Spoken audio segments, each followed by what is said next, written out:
Welcome back to Sunday Fun Day, where we review our M1 Finance Roth portfolio. In this video, we're going to go over our deposits, our purchases, and our dividends received in the month of August. As far as our deposits go, we were able to deposit a total of $1,161. As far as our purchases go, we were able to add a total of 4 shares of VTI. We were also able to add 5.5 shares of VYM.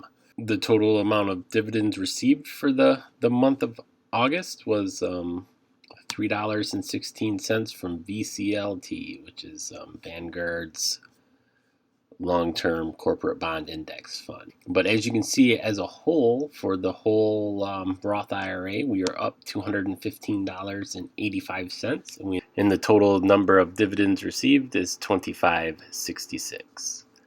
So we are slowly plugging away at getting our Roth IRA fully funded for the year 2020. We have a few months left.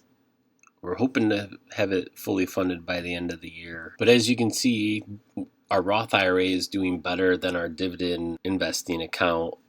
This may be a sign that, for me, that the index funds are going to perform better than me picking individual stocks. It also could be that I started the Roth IRA after the whole health situation started and the stock market went way down. So that goes to prove that getting a better price, paying less for a stock, is better than paying a high price.